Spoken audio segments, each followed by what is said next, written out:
guys! This is now the 11th episode of The Last K with Coach K, and I have for you some newbie tips for first-time aquathletes joining the Atleta Women's Aquathlon this coming March 22 at the Philippine Sports Arena. If you're registered for this event, this is a good event for first-time multi-sport athletes, especially the ladies, as we celebrate Women's Month. This event aims to empower women of all shapes, sizes, ages, and fitness levels to pursue an active lifestyle. So if you're one of the lucky participants, listen up as we talk about some helpful tips to help you prepare for this event.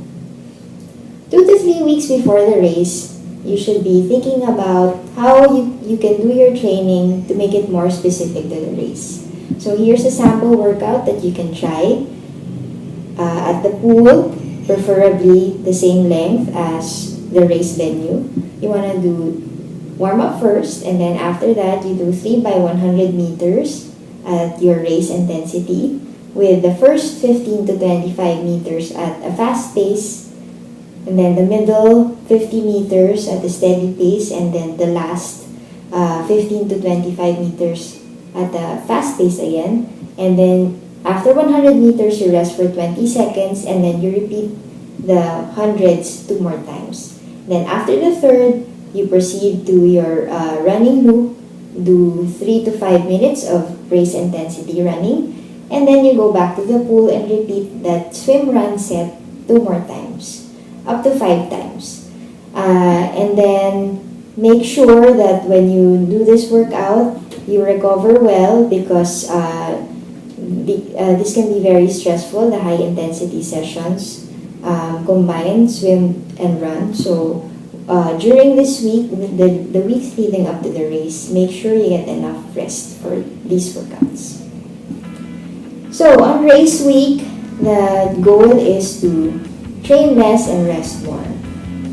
Just do a couple of sharpening workouts, not so much on testing yourselves, but just trust your training and make sure you rest more. And also, you want to be focusing on foods that you know agrees with your stomach. No experimenting during this week, because the last thing you want is to have a bad stomach too close to the race. So stick to what you know and what you know works for you. Also, you want to pack your gear the night before the race so that you don't end up forgetting anything and you don't get stressed during race morning. So here are some things that you will probably need during the race. So your swimsuit, your goggles, make sure you bring 2 pairs, and then your swim cap, slippers, race belt, running shoes, your visor or cap, shades, towels, socks, skin lubricant or petroleum jelly, food, energy bars or gels, water bottle, and your race confirmation.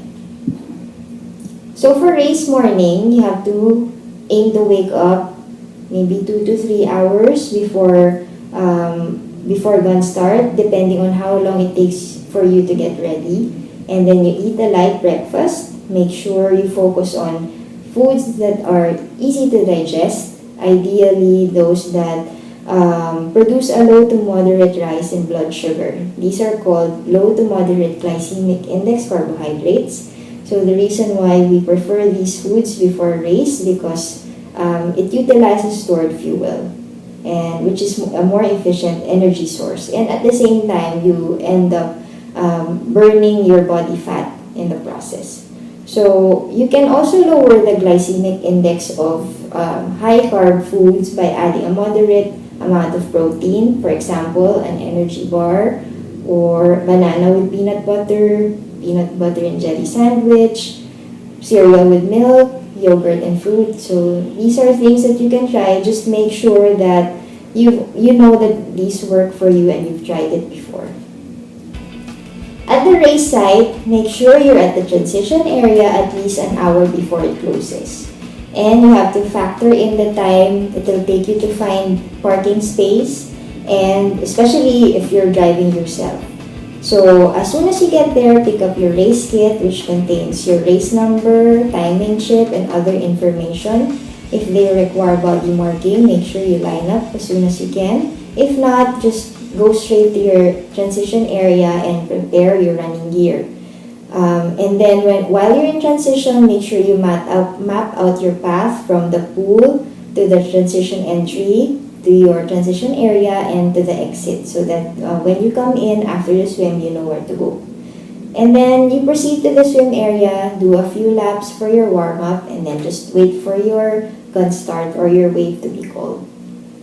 At the race start, so once your issue is called at the start line, you seed yourself relative to your expected swim pace. So if you know your competitors and you know who more or less you can pace with, then just stay beside them. If you're a beginner, it's advisable to stay at the back so you don't get swum over by other swimmers who are faster than you and your goggles don't get knocked off. So, and then when the gun starts, you just let the faster swimmers go ahead, and then when the path is clear, you just start slowly, ease into your pace. No need to rush unless you've done this in training. For beginners, your goal is to finish comfortably with a smile on your face. So make sure you make the most out of your first experience. You only get to experience your first race once, so might as well savor every minute of it.